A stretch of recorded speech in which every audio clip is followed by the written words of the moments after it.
The latest round of diplomatic expulsions between the United Kingdom and Russia marks yet another chapter in the ongoing tension between London and Moscow. And the most recent move, Britain revoking the accreditation of a Russian diplomat, comes as a direct result of Russia's decision in November to expel a British official accused of espionage, and the UK Foreign Office has dismissed these allegations as baseless, framing Moscow's action as an unprovoked attack on its diplomatic staff. At first glance, such reciprocal expulsions might seem like the mundane cut and thrust of international diplomacy, a symbolic flex rather than a substantial escalation. However, in the context of deteriorating UK-Russian elections since 2022's invasion of Ukraine, this exchange is more than a routine diplomatic spat.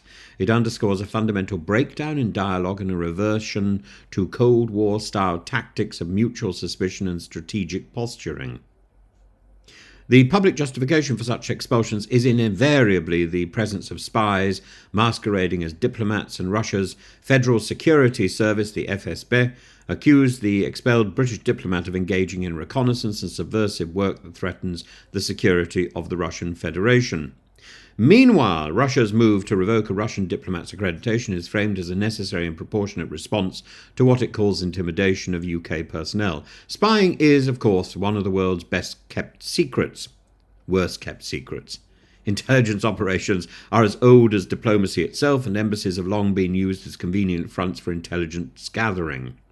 The presence of spies in diplomatic missions is neither shocking nor uncommon. What is striking in this case, however, is how openly both nations are weaponizing these expulsions in the public domain, turning intelligence disputes into grandstanding political theatre. And the expulsion is not an isolated incident, but part of a broader pattern. The UK has been one of Ukraine's staunchest allies, supplying military aid, pushing for tougher sanctions against Russia, consistently condemning Vladimir Putin's actions on the international stage. It's unsurprising, then, that Moscow has been steadily escalating its hostile rhetoric towards Britain, barring UK officials and journalists from Russia, engaging in provocations such as sending a Russian spy vessel into British waters in November and January. And this backdrop creates it makes the diplomatic expulsions more than just routine diplomatic tit-for-tat. They're a clear signal of Russia's broader global strategy of intimidation and pressure. For Britain, the expulsion is a clear statement it won't tolerate such measures without consequence, and Foreign Secretary David Lammy's language is telling. We're unapologetic about protecting our national interests. My message to Russia is clear. If you take action against us, we will respond. And while these expulsions in themselves do not constitute a crisis, they contribute to a pattern of worsening UK-Russia relations, and historically such incidents have led to further retaliations, travel restrictions, economic measures, even cyber warfare. Britain has already seen evidence of Russian cyber operations targeting its institutions, and further retaliatory measures could include additional sanctions or intelligence leaks. The risks are not only diplomatic, but also operational. Diplomatic expulsions reduce the number of formal channels available for communication, which is bad, limiting the potential for negotiation and de-escalation in times of real crisis. When direct communication between nations deteriorates, misunderstandings become more likely and the potential for accidental escalation increases.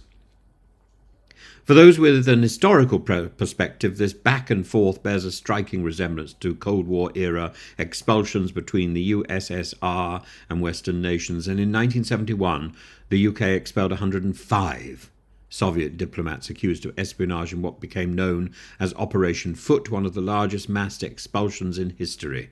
Similarly, in 2018, following the poisoning of Sergei Skripal in Salisbury, the UK expelled 23 Russian diplomats, with Moscow responding in kind. The presence of these tactics suggests that while the world may have moved on in many ways, old habits die hard. The use of diplomatic expulsions as a tool of statecraft remains alive and well, serving as a relatively low-risk, highly visible method of signalling discontent and resolve. The tit-for-tat expulsions of diplomats is not a new phenomenon, but in the current geopolitical global climate it carries added significance. It reflects a broader collapse of trust between the UK and Russia, exacerbated by the war in Ukraine, ongoing espionage concerns, and a lack of meaningful diplomatic engagement. And while these moves may be largely symbolic, they're part of a wider pattern of confrontation that leaves little room for de-escalation or constructive dialogue, which is bad. Ultimately, neither side wishes to push this into a full-blown diplomatic crisis. Such incidents chip away at whatever remnants of any goodwill that may exist nevertheless.